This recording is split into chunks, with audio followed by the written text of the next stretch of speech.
Hello बच्चों। अब हिंदी के इस कक्षा में आपका स्वागत है।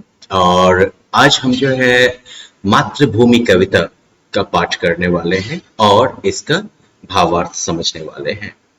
ये कविता जो है वो श्री सोहनलाल द्विवेदी के द्वारा लिखी गई है। श्री सोहनलाल द्विवेदी का जन्म 22 फरवरी 1906 को उत्तर प्रदेश में हुआ था। द्विवेदी जी राष्ट्रीय कवि के रूप में जाने जाते हैं। वो महात्मा गांधी से अत्यधिक प्रभावित थे। उनके काव्य में गांधीवादी विचारधारा देखने को मिलती है। अब महात्मा गांधी, उनकी सत्य अहिंसा की नीति के बारे में आप लोग जानते ही हैं। देश के प्रति जो उनका प्रेम था उसके बारे में भी आप जानते हैं, है ना।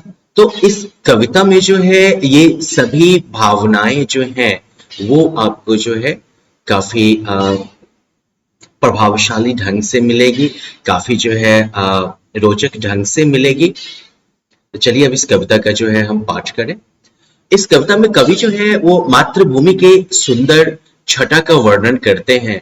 जो हमारी प्राकृतिक सुंदरता है उस प्राकृतिक सुंदरता को जो है प्राकृतिक सुंदरता का जो है वो वर्णन करते हैं। किस तरह से जो है हिमालय जैसे विशालकाय पत्थर पहाड़ और हिंद महासागर जैसे विशालकाय सिंधु के बीच में ये भारतवर्ष खड़ा है। कैसे जो है गंगा यमुना जैसी नदियां जो हैं वो इसकी भूमि को सिंचित करती हैं और किस तरह से जो है प्रकृति जो है वो अपने विविध रूप में अपनी खूबसूरती बिखेरती है। किस तरह से आम के बगीचों में कोयल की आवाजें गूंजती हैं, किस तरह से चंदन के सुगंध से लदी हुई हवाएं जो है वो बहती हैं। किस तरह से हमारी इस धरती पर राम, कृष्ण और गौतम बुद्ध जैसे महान पुरुषों ने जन्म लिया और किस तरह से ये हमारी धरती जो है वो महान है। इसी भाव को इस कविता के माध्यम से जो है कवि प्रकट करते हैं और साथ ही साथ हमें ये संदेश देना चाहते हैं कि ये हमारी भारत भूमि जो है वो अपने आप में बहुत ही महान है और ये हमारे प्रेम, श्रद्धा और पूजन के लायक है। तो चलिए इस कविता का पाठ शुरू करें। अब ऊंचा खड़ा हिमालय आकाश चूमता है, नीचे चरण तले झुक नित सिंधु झूमता है। किसकी चर्चा हो रही है यहाँ पर? भारत वर्ष की चर्चा हो रही है। हमारे उत्तर में जो है कौन खड़ा है?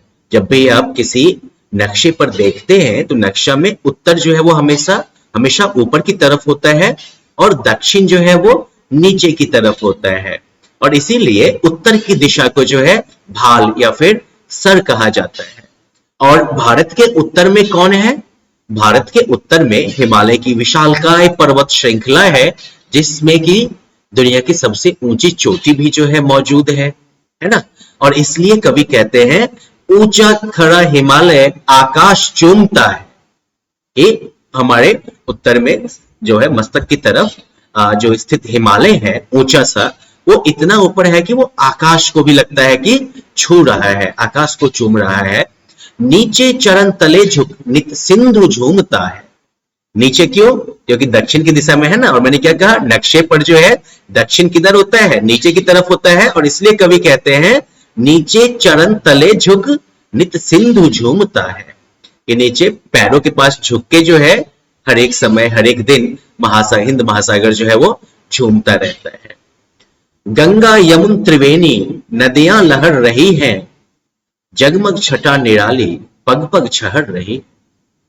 और इस हिमालय और हिंद महासागर के बीच में फैले इस भारतवर्ष में गंगा, यमुना और सरस्वती जैसी नदियों की जो त्रिवेणी है वो इस भूमि की शोभा बढ़ाती है ना। वो जो है एक ऐसी जगमग जो है छटा तैयार करती है, एक जैसा जगमग दृश्य जो है वो उपस्थित करती है जो कि पग पग पर हर एक कोने में जो है फैल रही है, बिखर रही है। और इसी सुंदरता के आधार पर जो है, इसी सुंदरता से जो है प्रभावित होके कवि क्या कहते हैं, वह पुण्य भूमि मेरी, वह स्वर्ण भूमि मेरी, वह जन्म भूमि मेरी, वह मातृभूमि मेरी। ये जो है मेरे पुण्य की भूमि है, पुण्य से भरी हुई ये भूमि है, ये जो है स्वर्ण से भरी हुई भूमि है, मतलब कि धन संपदा से भरी हुई भूमि है, ये मेरे जन्म की भूमि है, ये मेरी मातृभूमि है। झरने अनेक झरते जिसकी पहाड़ियों में, किसकी पहाड़ियों में? भारत के भूमि पर जो स्थित पहाड़ियां हैं उनसे ये झरते हैं। चिड़िया चहक रही हैं वो मस्त झाड़ियों में।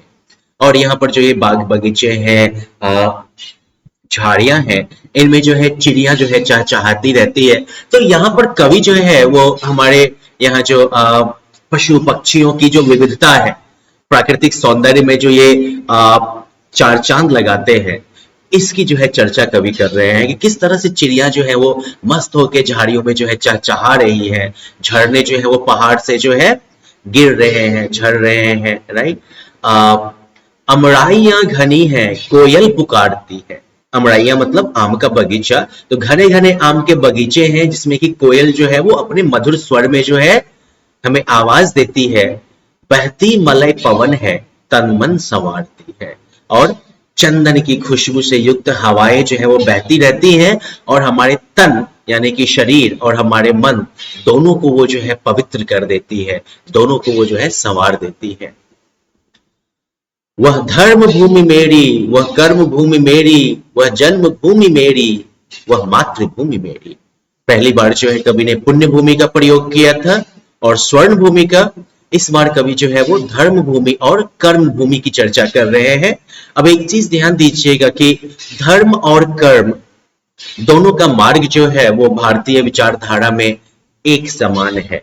जैसा कि गीता में कृष्ण ने भी कहा है ना कि कर्म योग की जो है वो वहां पर जो है चर्चा करते हैं, धर्म योग की चर्चा करते हैं।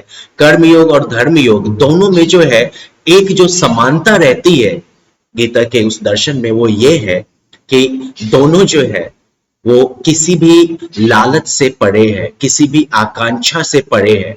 बस वो व्यक्ति करता है क्योंकि उसे वैसा करना है, वो उसके लिए उचित है, बस इसलिए वो ऐसा करता है।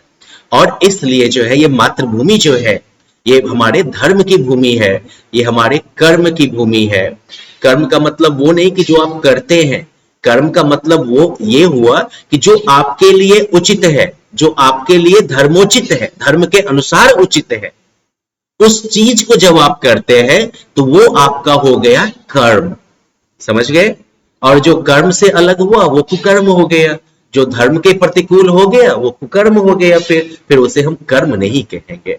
ठीक है, तो इसलिए कवि क्या कहते हैं, वो धर्म भूमि मेरी, वो कर्म भूमि मेरी, कि ये जो भारत की भूमि है ये हमारे धर्म की भूमि है और उस धर्म के पर आधारित जो उचित कर्तव्य है हमारा, जो कर्म है हमारा, उस कर्म की ये भूमि है, ये जन्मभूमि है मेरी, ये मेरी मातृभूमि है। आगे जो है अपने इस मातृभूमि के और जन्मभूमि के सम्मान में कवि जो है आगे भी कहते हैं, जन्मे जहां थे रघुपति, जन्मी जहां थी सीता, श्री कृष्ण ने सुनाई वंशी पुनीत गीता। कि जहां पर रघुपति यानी कि भगवान राम जन्म लिए थे, जन्मी जहां थी सीता, जहां पर सीता माता का जन्म हुआ था, जहां पर श्री कृष्ण ने बांसुरी भी बजाई और गीता का भी ज्ञान दिया। गौतम ने जन्म लेकर जिसका सुयश बढ़ाया, गौतम भगवान बुद्ध ने भी तो यहीं पर जन्म लिया और उनके जन्म से भी तो भारत के इस भारत भूमि के यश में जो है बढ़ोतरी ही हुई, इजाफा ही हुआ। जग को दया सिखाई, जग को दिया सिखाया। यहां पर दया तो समझते ही हैं क्योंकि भगवान बुद्ध ने जो बौद्ध धर्म का दर्शन दिया, तो उस दर्शन में जो है हमें हर एक जीव के प्रति, प्रकृति के प्रति दया व प्रेम की भावना का ज्ञान दिया था। और जग को दिया दिखाया, यहां पर दिया का मतलब हो गया प्रकाश। और यहां पर ये वो प्रकाश नहीं है जो कि बिजली के बल्ब से आती है, ये प्रकाश है ज्ञान का, ये प्रकाश है जीवन के कह सकते हो कि सही ज्ञान को समझने का। ठीक है, तो उन्होंने जो है जग को दिव्य ज्ञान दिया था और अपने ज्ञान से जग को प्रकाशित किया था। वह युद्ध भूमि मेरी, वह बुद्ध भूमि मेरी, वह मातृभूमि मेरी, वो जन्म भूमि मेरी। यहाँ पर कभी जब युद्ध भूमि की चर्चा कर रहे हैं तो कभी जो है वो ये नहीं कह रहे हैं कि मतलब मैं युद्ध करने वाला हूं या वगैरह वगैरह। सोहनलाल द्विवेदी अपनी कविताओं में हमेशा जो है विश्व प्रेम की भावना को जो है दर्शाते हैं। यहाँ पर युद्ध भूमि की चर्चा जो है वो संभवतः इस वजह से हुई होगी कि इससे पहले ही उन्होंने जो है कृष्ण की भी चर्चा की है। कृष्ण जो कि बांसुरी भी बजाते थे, जो जिससे कि केवल जो है प्रेम की ध्वनि निकलती थी, और साथ ही साथ उन्होंने जो है पवित्र गीता का भी ज्ञान दिया था। और ध्यान रखिए गीता का ज्ञान जो है कृष्ण ने कुरुक्षेत्र में दिया था, जहां पर पांडव और कौरव युद्ध के मैदान में आमने सामने खड़े थे और अर्जुन जो थे वो अपने बंधु बांधवों के खिलाफ जो है शस्त्र उठाने से हिचक रहे थे। तो वहां पर कृष्ण ने ये गीता का ज्ञान दिया था और उन्होंने जो है अर्जुन को समझाया था कि कर्तव्य का निर्वहन करना जो है वो व्यक्ति का सबसे बड़ा धर्म है ना। तो कर्तव्य का निर्वहन करना ये खुद में जो है एक बड़ा संघर्ष हो सकता है, इसमें काफी जो है आत्मद्वंद आ सकते हैं। आपका व्यक्तिगत हित, आपका व्यक्तिगत प्रेम जो है वो आपके कर्तव्य के रास्ते में आ सकता है, लेकिन हम जो है इस युद्ध को लड़ते हैं क्योंकि हमें धर्म के मार्ग पर चलना है। जो हमारे लिए उचित व्यवहार है उस व्यवहार को करना है। और ये युद्ध जो है ये वही कर्म युद्ध है, ये उसी कर्म युद्ध की भूमि है, ये बुद्ध की भूमि है, ये हमारी मातृभूमि है, ये हमारी जन्मभूमि है। तो इस तरह से जो है सोहनलाल द्विवेदी जी की इस कविता के माध्यम से जो है सभी पाठकों को जो है ये संदेश दिया जाता है कि ये हमारी भारत भूमि जो है वो महान है क्योंकि इसकी प्राकृतिक जो छटा है वो खुद में जो है अत्यंत ही मोहक है, अत्यंत ही पवित्र और सुंदर है। लेकिन साथ ही साथ जो है इस भारत भूमि ने महान पुरुषों को भी जन्म दिया है, इस भारत भूमि ने महान ज्ञानवान लोगों को भी जन्म दिया है। इस भारत भूमि में ज्ञान की छटा भी जो है वो भी उतनी ही मनमोहक है, उतनी ही हृदय और शरीर को पवित्र कर देने वाली है। तो चलिए इस कविता का भाव आपने समझ लिया। अब जो है आप जो ये नए शब्द दिए गए हैं इनके मतलब को जो है याद कर लीजिएगा ताकि आपके हिंदी के शब्दकोश का विकास हो सके, और साथ ही साथ जो है इन प्रश्नों का उत्तर देने का प्रयास करिएगा। अगर इन प्रश्नों के उत्तर देने में आपको कहीं कोई परेशानी आती है तो फिर जो है आप ग्रुप में भी ये सवाल पूछ सकते हैं, या फिर जो है क्लासरूम में भी जो है आपके पास ये ऑप्शन अवेलेबल होगा, तो वहां पे चर्चा कर सकते हैं हम इसके बारे में। चलिए फिर मिलते हैं अगले लेसन में, अगले पीरियड में, जहां पर कि हम जो है व्याकरण से संबंधित चर्चा करेंगे और उससे जुड़े हुए जो है जो क्रियाकलाप हैं उनको हम पूरा करेंगे। तो मिलते हैं अगले लेसन में।